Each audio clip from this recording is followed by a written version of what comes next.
Everyone hi. Hello everyone hi, नमस्कार दोस्तों। नौकरी समाचार चैनल में आप लोगों का फिर से बहुत बहुत स्वागत है। उम्मीद करती हूँ कि मेरे द्वारा लाई गई वीडियोस आप लोगों को काफ़ी पसंद आती होंगी। तो मैं आज आपको बताने वाली हूँ सेविंग अकाउंट में कितना पैसा रख सकते हैं।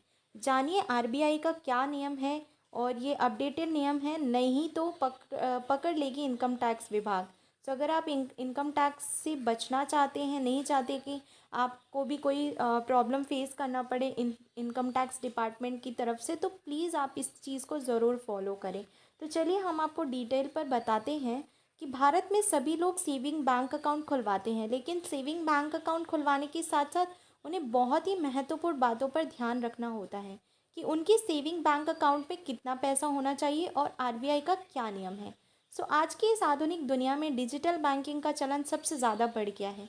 एक रिपोर्ट के मुताबिक पूरे देश भर में लगभग 80% लोग बैंकिंग सिस्टम से जुड़े हुए हैं।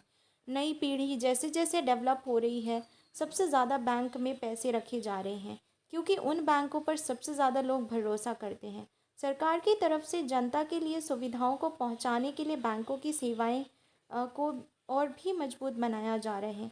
अगर आप सेविंग बैंक अकाउंट खुलवाते हैं तो इन अकाउंट में आपका पैसा सिर्फ सुरक्षित ही नहीं रहता, बल्कि आपकी जो पैसे जमा है उसी पैसे पर ब्याज भी मिलता है। कई बार लोग अपनी लाखों की बचत सेविंग अकाउंट में डाल देते हैं। ऐसे में आपको पता होना चाहिए कि आप सेविंग अकाउंट में कितना पैसा रख सकते हैं। आइए जानते हैं आरबीआई का नियम क्या कहता है। सेविंग अकाउंट में कितना पैसा रख सकते हैं सेविंग अकाउंट।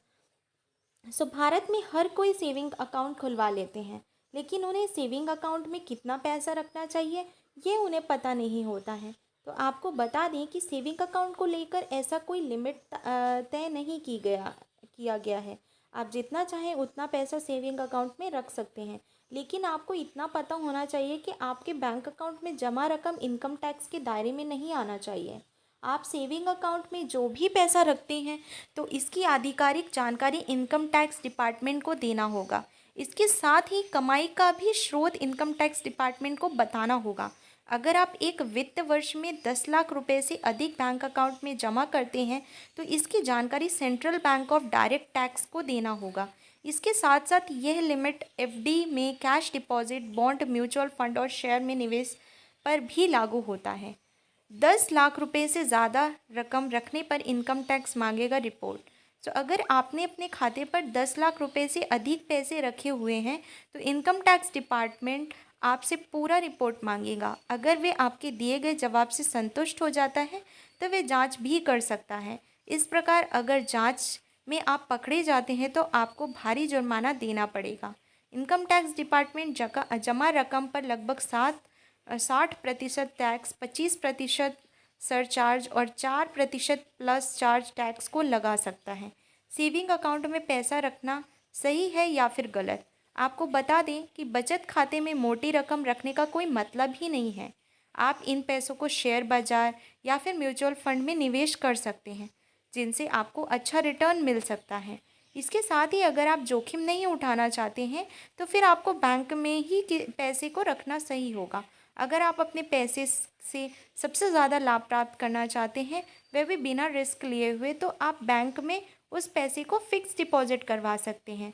बैंक में फ़िक्स डिपॉजिट करवाना सबसे सुरक्षित माना जाता है और सबसे बढ़िया निवेश भी है, और अच्छा रिटर्न भी मिलता है। तो गाइज़, उम्मीद करती हूँ कि वीडियो काफ़ी पसंद आई होगी, और यही थी जानकारी जो आरबीआई ने लेटेस्ट अभी इसके बारे में जानकारी दी है कि आप कितना अपने सेविंग अकाउंट पे पैसा रख सकते हैं। ये काफ़ी इम्पोर्टेंट था आप लोगों को बताना।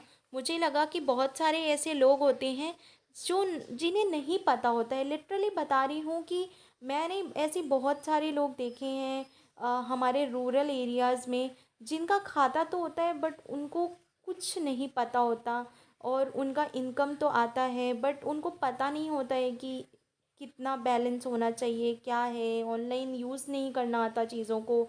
आज भी ऐसे बहुत सारे लोग हैं। तो मुझे लगा कि मुझे हर टाइप के लोगों को ध्यान में रखते हुए वीडियो बनाना चाहिए। इसलिए मैंने ये वीडियो आप लोगों के लिए बनाया। मुझे लगता है कि काफ़ी इम्पोर्टेंट लगा होगा आप लोगों को वीडियो, और आप लोगों ने काफ़ी कुछ सीखा भी होगा इससे। तो thank you so much guys, ऐसे ही मेरे साथ कनेक्टेड रहिएगा, जुड़े रहिएगा। और मुझे बहुत खुशी होगी आप लोगों के सामने ऐसी वीडियोस लाकर आप लोगों की हेल्प करने में। Thank you. जय हिंद, जय Bharat. Stay tune for my next video.